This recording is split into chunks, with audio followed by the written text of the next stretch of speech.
Doctor B R. Ambedkar ಅವರ 135ನೇ ಜಯಂತಿ ಅಂಗವಾಗಿ ರಾಯಚೂರಿನಲ್ಲಿ ಭೀಮ ಜಯಂತಿಯನ್ನು ಅದ್ಧೂರಿಯಾಗಿ ಆಚರಿಸಲಾಗಿದೆ.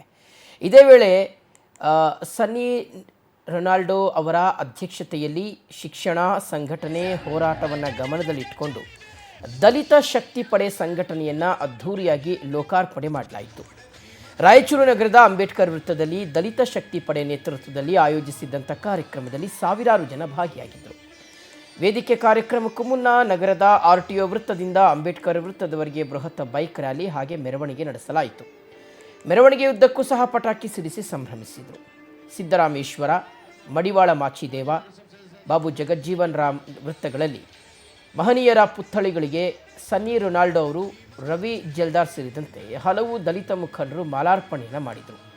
ಬಳಿಕ ಅಂಬೇಡ್ಕರ್ ಭಾವಚಿತ್ರವನ್ನು ಮೆರವಣಿಗೆ ಮಾಡಲಾಯಿತು.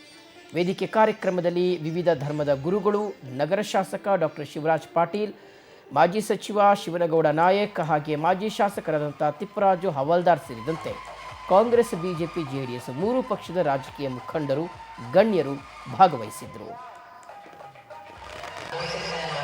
ರಾಯಚೂರು ನಗರದ ಐತಿಹಾಸಿಕವಾದಂಥ ಅಂಬೇಡ್ಕರ್ ಸರ್ಕಲಲ್ಲಿ ಅಂಬೇಡ್ಕರ್ ಅವರ ಆಶೀರ್ವಾದದಿಂದ ಇವತ್ತಿನ ದಿನ ದಲಿತ ಶಕ್ತಿ ಪಡೆ ಅಂತ ಏನು ಇವತ್ತು ರಿಜಿಸ್ಟ್ರೇಡ್ ಒಂದು ಯುವ ಸೇನೆ ಅಂತ ತಯಾರಾಗಿದೆ ರಾಯಚೂರಲ್ಲಿ.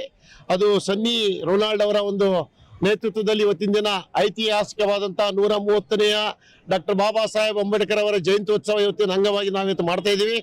RTO ಸರ್ಕಲ್ನಿಂದ 3000 ಬೈಕ್ ರ್ಯಾಲಿ ಮುಖಾಂತರ 14ನೇ ತಾರೀಕು ಬಾಬಾ ಸಾಹೇಬ್ ಜಯಂತಿ ಮಾಡಬೇಕಂತ ಕನಸ್ಕೊಂಡಿದ್ದೀವಿ. ಆದರೆ ಸರ್ಕಾರದ ಕಾರ್ಯಕ್ರಮಗಳಿರೋದ್ರಿಂದ ಪೋಸ್ಟ್ಪೋನ್ ಮಾಡಿ ಡೇಟ್ನ RTO ಸರ್ಕಲಿಂದ ಸುಮಾರು ಒಂದು 3000 ಬೈಕ್ಗಳನ್ನು ರ್ಯಾಲಿ ಮುಖಾಂತರ ಜಗಜೀವನ್ ರಾಮ್ ಸರ್ಕಲ್ಗೆ ಬಂದಿವಿ. ಅಲ್ಲಿಂದ ಮೆರವಣಿಗೆ ಮುಖಾಂತರ ನಮ್ಮ ವೇದಿಕೆ ಬಂದ್ವಿ. ಕಾರಣ ಇಷ್ಟೇ, DSP ಅಂತಕ್ಕಂಥ ಹೋರಾಟ ಸಂಸ್ಥಾಪನೆ ಆಗಿದೆ ಇವತ್ತು. ಈ ಹೋರಾಟದ ಮುಖ್ಯ ಉದ್ದೇಶ ಏನಂತಂದ್ರೆ ಎಜುಕೇಟ್, ಎಜಿಟೇಟ್ ಅಂಡ್ ಆರ್ಗನೈಸ್. ಶಿಕ್ಷಣ